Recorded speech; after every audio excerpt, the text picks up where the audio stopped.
جو سیکشن 4 ہے اس نئے ٹرائل لیٹرل اگریمنٹ کا، اس میں لبنان جو ہے اس نے عرب پارٹنرز کی جو ہے سپورٹ مانگی ہے to re build and help enforce state's monopoly. آپ کے خیال میں کون سے ریجنل پلیئرز جو ہیں وہ وائٹل ہوں گے اس فریم ورک کو بیک کرنے کے لیے، اور کون سے ریجنل پلیئرز آپ کے خیال میں اس کو ڈیسٹیبلائز کر سکتے ہیں؟ دیکھیے وہ جب ہم بات کرتے ہیں لبنان کی سپورٹ کی، تو اس میں وہی ملک شاید ان کی نظر میں ہوں گے لاجیکلی جو اوور آل جن کے دوستانہ تعلقات ہیں، یا آپ کہہ لیجیے کہ کوئی دشمنی والی بات نہیں نظر آتی ان کے فارن ریلیشن میں اسرائیل کے ساتھ. تو ان ممالک سے جو ہے وہ سپورٹ چاہیں گے، اور وہ ہمیں پتہ ہی ہے کہ وہ کون سے ملک ہیں جو بالکل اسرائیل کے ساتھ کوآپریشن جن کی ہے، کچھ کی ایرانیہ ہے اور کچھ کی درپردہ ہے. ٹھیک ہے. اچھا، اس ٹائم جو ہے حزب اللہ جو ہے وہ ڈپلومیٹک آئسولیشن میں نظر آ رہا ہے. آپ کے خیال میں حزب اللہ کو اس کو کیسے کاؤنٹر کرنا چاہیے، ڈپلومیٹیکلی بھی اور ملٹریلی بھی، دونوں طریقے سے؟ دیکھیے جب ایران کی پوزیشن اسٹرانگ ہوگی اس ایم او یو اور اس کے نتیجے میں ہونے والے امن ارینجمنٹ کی، تو ایران اپنا جو سپورٹ اور جو ان کی کہہ لیجیے کہ لاجسٹکس کو وہ ایران میرا خیال ہے بہتر مینیج کر سکے گا. آئیڈیالوجیکلی ظاہر ہے ایران کی فتح کو حزب اللہ بھی اپنی فتح سمجھتے ہیں، کیونکہ وہ ایک طرح سے ان کی انفینٹری ہے فارورڈ، جو ان کا انٹرسٹ اور آئیڈیالوجی کو اسرائیل کے خلاف ریزسٹنس کے طور پہ استعمال کرتے ہیں. تو وہ ان کی سپورٹ سے وہ میرا خیال ہے کہ وہی انرجائز ہوں گے، وہ اس میں کوئی کمی نہیں آئے گی ان کی ریزسٹنس میں، اور وہی ان کا مین آبجیکٹو ہے. ٹھیک ہے. اچھا، خبریں کچھ آ رہی ہیں کہ آئی آر جی سی نے جو ہے ٹریڈیشنل جو ان کے آلریڈی ویل اسٹیبلشڈ اور ویل نون جو ان کے پراکسی پارٹنرز ہیں، ان کے علاوہ ہائپر سیکریٹو ایلیٹ سیلز بنائے ہیں جو کہ ڈائریکٹلی تہران کو رپورٹ کر رہے ہیں، اور انہوں نے جو ہے ایٹ لیسٹ 7 ڈرون اسٹرائکس بھی کی ہیں اگینسٹ گلف اسٹیٹس جو کہ یو ایس کو ہوسٹ کر رہے ہیں. انہوں نے ایئر بیسز دی ہوئی ہیں. آپ کے خیال میں from a military strategy point of view امریکہ کو how will America counter this mushroom growth of proxy partners? جی انہوں نے ایران نے جنگ سے پہلے ہی اپنے اوور آل جو ایئر ڈیفینس سسٹمز اور اپنے رسپانس میکانزم کو ڈی سینٹرلائز کر دیا تھا. اور یہ جو نئی ارینجمنٹ جس کو آپ ہنٹ کر رہی ہیں،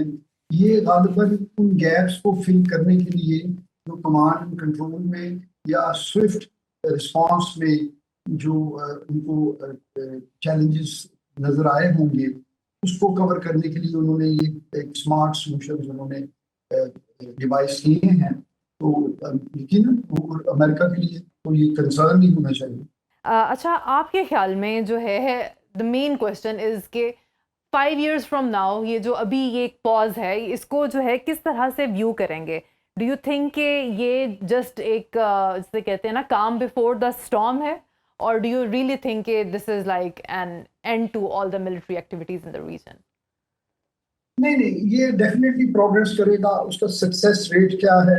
کہ کیا اس کے جو ڈیفائنڈ آبجیکٹیوز ہیں وہ کس طرح اچیو ہوتے ہیں، وہ بہت سارے جو ہے ایکسٹرنل فیکٹرز پہ ڈیپینڈنٹ ہیں. تو اس کے بارے میں ڈیفینیٹلی ٹرمز میں اس اسٹیج پہ کچھ کہنا پاسبل نہیں ہے، لیکن یقینی طور پہ یہ پروگریس جو ہے ہوگی، اور کیسے ہوگی یہ اس کا تعین آنے والے دنوں میں ہو سکتا ہے. ٹھیک ہو گیا. اور ایک بڑا امپورٹنٹ پوائنٹ جو ہے یہ جو ٹرائلیٹرل اگریمنٹ ہے اسرائیل کا، اور اس میں یہ اسرائیل نے پہلی دفعہ جب سے جنگ شروع ہوئی ہے تو اس نے لبنان کی ٹیریٹریز کو اب جو ہے وہ چھوڑنے کی بات کی ہے. تو آن دا سرفیس تو یہ، اور جس میں اس نے لبنان کی جو ہے ٹیریٹری اور ساورنٹی کو بھی رسپیکٹ کرنے کی بات کی ہے. آپ کے خیال میں کیا واقعتاً اسرائیل جو ہے وہ ڈپلومیسی کو رسپیکٹ کر رہا ہے اور ملٹری اپروچ کو ابینڈن کر رہا ہے؟ از دیر سم نہیں، سنسیئرٹی؟ میرا نہیں خیال جی یہ ایک اسمارٹ موو ہے کہ جس میں وہ کچھ وہ ایریا کی زوننگ کر کے جہاں پہ ان کا کنٹرول وہ بہتر ایکسرسائز کر رہی ہیں، جہاں پہ ان کو ریزسٹنس کم ہے یا انہوں نے ریزسٹنس کو نیوٹرلائز کر دیا ہے وہ ریٹین کریں گے، اور جہاں پہ وہ ان کو چیلنجز ہیں اس کو وہ ابھی مؤخر کر دیں گے اور اس کو یہ ایک ڈپلومیٹک فسائد دیں گے کہ ہم نے بہت سارے ایریاز جو ہیں وہ وہاں سے ریٹریو کر لیا ہے، تو یہ ایک ایکسیپٹیبلٹی ہو جائے گی لیبنانی حکومت کے لیے بھی اور ان کے سپورٹ جو گروپس ہیں ان کے لیے بھی۔ ٹھیک ہے. And on an objectively speaking ہر ملک جو ہے وہ فتح کلیم کر رہا ہے، اسرائیل کر رہا ہے، امریکہ کر رہا ہے، ایران کر رہا ہے. Who do you think actually won? دیکھیے جی اس میں تو کوئی دو رائے نہیں ہے، جنگ میں جب آپ جنگ میں تباہی تو سب پارٹ جو وارنگ فیکشنز ہوتی ہیں سب کی ہوتی ہے، وہ کوئی پیمانہ نہیں ہوتا جنگ کی فتح کو، بعض اوقات آپ کی مکمل تباہی ہو جاتی ہے اور آپ پھر بھی جنگ ہار جاتے ہیں، اور کئی دفعہ آپ کی بہت زیادہ نقصان بھی ہوتا ہے اور آپ جنگ جیت جاتے ہیں۔ امریکہ کے جو آبجیکٹو تھے رجیم چینج، وہ اگرچہ آیت اللہ کی شہادت ہو گئی لیکن رجیم چینج پر سے نہیں ہوا، ان کا ایران کو ڈی نیوٹرلائز کرنے کا خواب، وہاں سے یورینیم کو لے جانے کا آبجیکٹو، وہ چیز بھی اچیو نہیں ہوئی، ٹھیک ہے. بوٹس آن گراؤنڈ وہ کر نہیں پائے، جس کی وجہ سے وہاں پر وہ کسی فیوچر رجیم چینج کے لیے بھی اپنا کوئی انہوں نے انگریس ڈیولپ نہیں کی، تو ان کے تو کوئی بھی آبجیکٹو اچیو نہیں ہوئے، تو اس لیے میں سمجھتا ہوں کہ جنگ ڈیفینیٹلی ایران نے جیتی ہے، امریکہ اپنی فیس سیونگ کے لیے ایک نوشن آف وکٹری ضرور بلڈ کرے گا، اور اسرائیل کو بھی نقصان ہی ہوا ہے، اسرائیل کو جو ہے کوئی اس جنگ میں کوئی فائدہ تو کوئی نہیں ہوا، ٹھیک ہے. تو آل ان آل سب سے زیادہ بڑا بینیفیشری جو ہے اس جنگ کا اور اس جنگ کے نتیجے میں ہونے والے مذاکرات اور آگے جو ایکشن پلان بن رہا ہے اس کا سب سے بڑا بینیفیشری جو ہے وہ ایران ہے۔ ٹھیک ہے. اور آپ کے خیال میں یہ جو امریکہ، اسرائیل اور لبنان کے درمیان یہ جو ٹرائی لیٹرل اگریمنٹ ہوا ہے، ڈو یو تھنک کہ یہ ایک سیٹ بیک ہے ایران کے لیے؟